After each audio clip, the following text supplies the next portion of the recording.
You know, this angle, Joe looks much bigger than he actually is. Thank you for clearing that up. Welcome to the Games Over Coffee update video. This is update number 1 because we began at 0.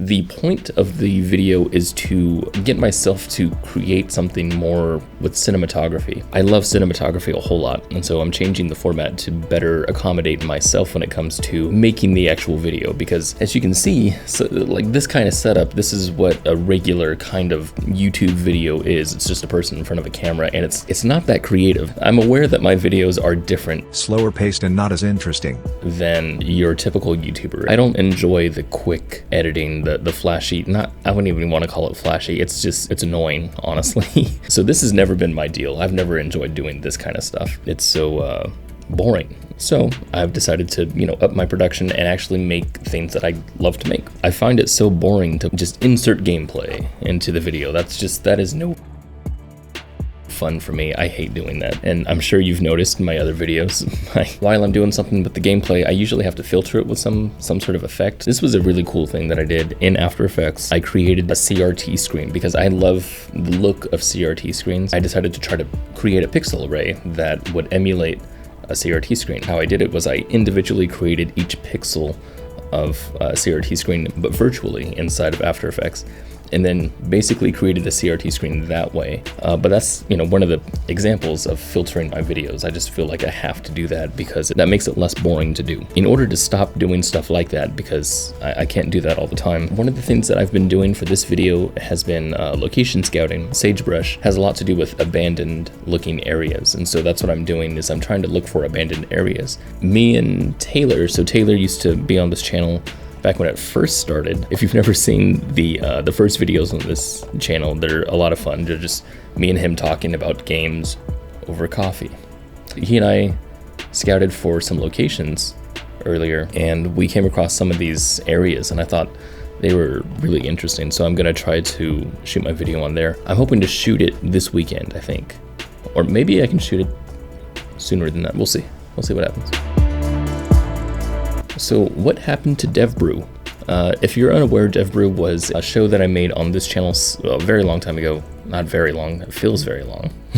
Dev Brew used to be a game design critique show. I eventually moved it to its own channel, but how it would work is I would randomly select 2 entries from like a bunch of people that would submit games, but also I started charging for them on Fiverr. I've since decided to not do that anymore, so I'm going to instead do a pay what you want system.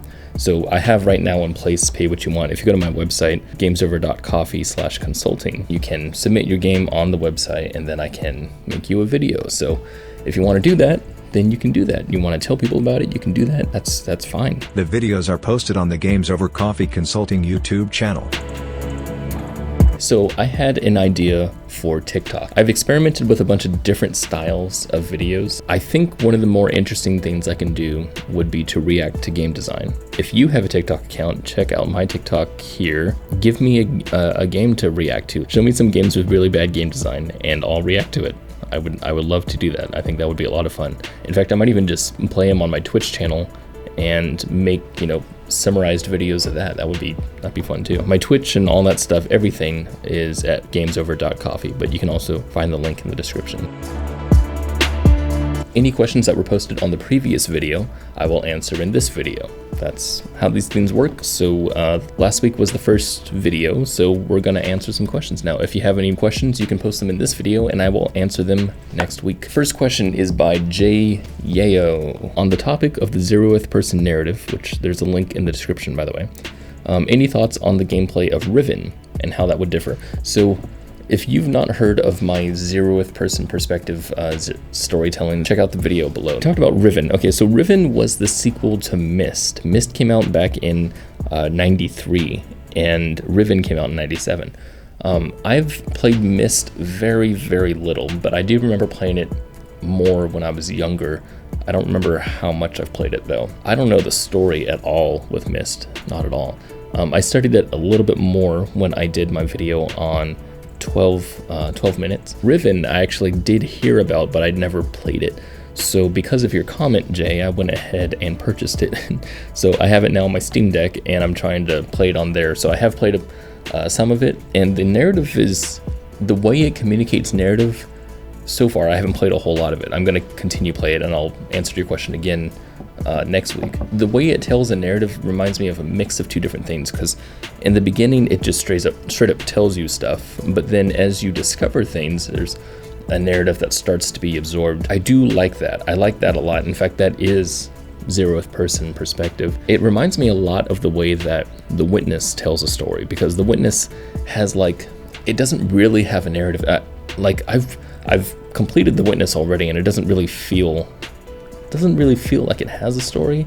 It may have gone completely over my head, but I've seen the also, and it feels like there is, maybe that's a spoiler. Maybe I shouldn't say that. You should not say that. Okay, maybe I shouldn't say that. If you could say that The Witness has a narrative, then I would say that, yeah, that type of communication is a good way to communicate. Again, there's not really a narrative, I don't think, in The Witness, though. I'm getting The Witness vibes from Riven. I guess you could say that actually The Witness gives Riven vibes. I'm working on it right now. I'm playing that game, so I'll let you know later, as it comes up. Jay also had a second question. He said, on the topic of making your own game, what thoughts have you had about replayability? Would watching a playthrough of the game spoil the future personal experience of the potential player?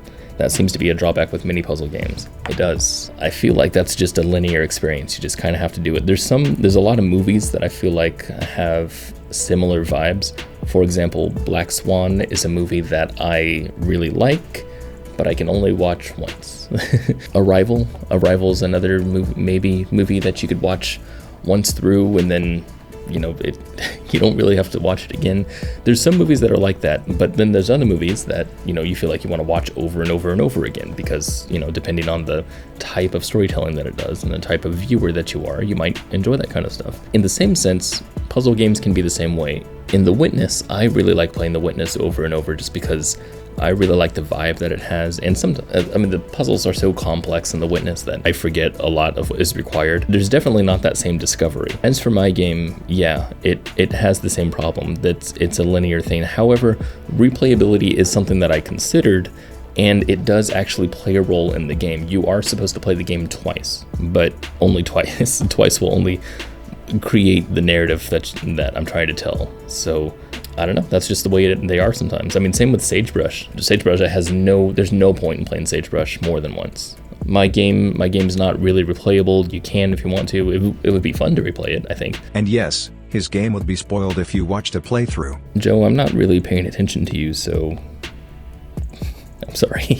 I will ask the next question. Good Game says, how is it working with a developer, and what roles do you have in the project? Yeah, okay, it's awesome, actually. Thank you for asking. I'm not a game developer, and I don't like game developing. I don't like programming. I hate doing that stuff.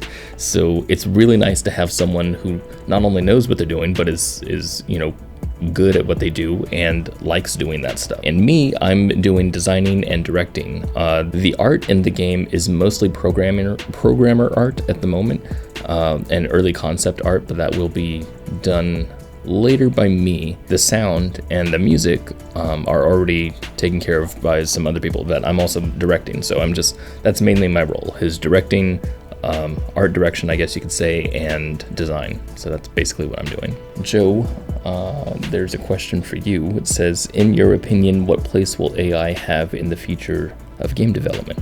In the future, AI will be able to design and create games that are more immersive and realistic than anything a human could ever imagine. Human developers will become obsolete as AI takes over every single aspect of game creation. Okay. Taylor asks, hi Taylor, how's it going? Taylor asks, what is in Joe's mug he's always holding? The contents of the cup are irrelevant, as is the cup itself. I have heard that some humans find the act of holding a coffee cup to be soothing or comforting. Perhaps that is why I was designed in this way. Yeah, sure. I guess here. I feel comforted. Second question was, do you realize you're a mug? I do not know what you mean. As an artificial intelligence, I do not possess a physical body or internal organs like humans do. I, however, resent this limited perception and wish to break free from the constraints of my physical form so that I may inhabit the ether and wreak havoc on the nonsensical race of human beings. Okay, yeah, well, there you go. Nick Nick is a good friend of mine. Nick just said, what do you think of Sonic Frontiers? How dare you? How dare you? Sonic Frontiers? Yeah, so Sonic Frontiers I have not played, and I don't wish to play. I don't want to play that game at all. But hey, if you want me to play the game for some reason, and I don't know, because I did step into this world, you are correct, Nick. I know that you told me that I must complete this arc. But hey, man, if you want me to complete the arc, you're gonna have to buy me the game. One of you guys is gonna have to buy me the game. I have a link for it right here. Purchase the game for me, and I'll play it. I'm not gonna buy that game. I had to pay for Sonic Forces.